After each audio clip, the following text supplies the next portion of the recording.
آج کی ویڈیو ہے ایک ایسے واقعے پر جو صرف ایک قدرتی آفات نہیں بلکہ ایک ریاستی امتحان بھی تھا۔ یہ ہے سوات کا حالیہ واقعہ جہاں انسانیت پکارتی رہی اور حکومت خاموش رہی۔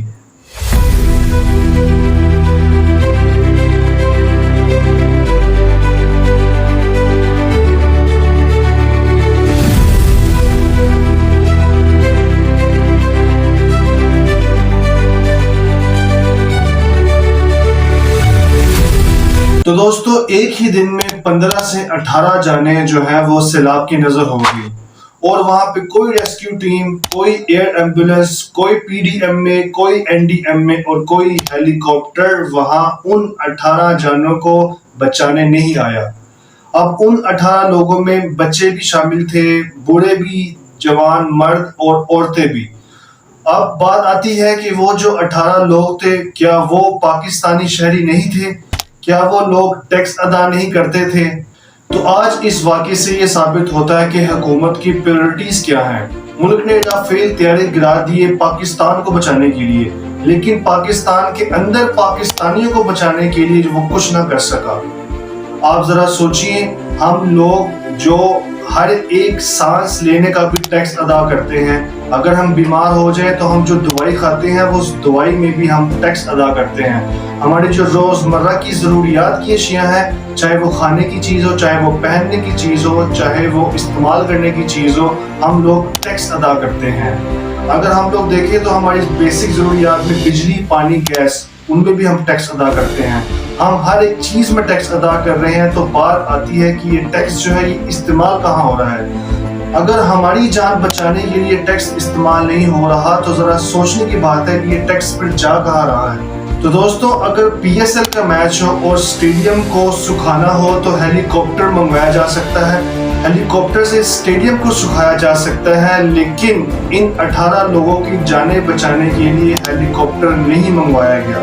تو اس سے ہمیں حکومت کی پریورٹیز کا پتہ چلتا ہے کہ حکومت جو ہے وہ کس چیز کو پریورٹی دے رہی ہے۔ اگر اسٹیڈیم سکھانے کے لیے ہیلی کاپٹر منگوایا جا سکتا ہے تو ان 18 لوگوں کو بچانے کے لیے ہیلی کاپٹر کیوں نہیں پہنچا؟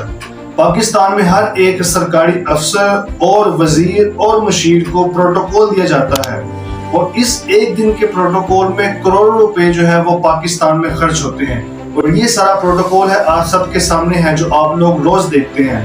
لیکن جب عام عوام کی بات آتی ہے تو کیوں ہم لوگ جو ہے وہ نظر انداز کر دیے جاتے ہیں؟ دوستو باہر کے ممالک میں اگر ایک کتا بھی کسی دریا میں پھنس جائے تو اس کے لیے بھی ہیلی کاپٹر جو ہے وہ منگوایا جاتا ہے، ہیلی کاپٹر سے اس کو ریسکیو کیا جاتا ہے۔ تو آپ لوگ ذرا اس واقعے سے اندازہ کیجئے کہ ہم لوگ جس ملک میں رہ رہے ہیں، جس ملک میں ہم ٹیکس ادا کر رہے ہیں اپنی حفاظت کے لیے، کیا ہم لوگ خود اس ملک میں محفوظ ہیں؟ آئین پاکستان آرٹیکل 9 کے تحت ریاست ہر شہری کی جان کی حفاظت کرنے کی پابند ہے، لیکن جب بھی کسی عام شہری کی جان کی حفاظت کرنے کی بات آتی ہے تو کیوں ادارے جو ہے وہ خاموش ہو جاتے ہیں؟ اسی طرح این ڈی ایم اے اور پی ڈی ایم اے کا فرض ہے کہ وہ اس طرح کے حالات میں فوری جو ہے امداد فراہم کرے۔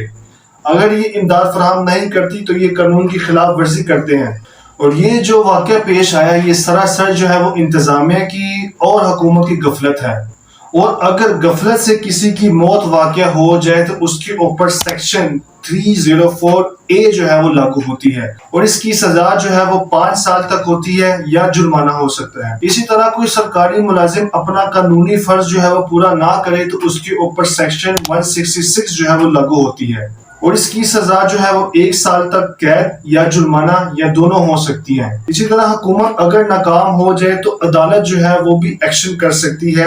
سپریم کورٹ کا از خود نوٹس بھی ہے، سو موٹو آرٹیکل 184 شک نمبر 3۔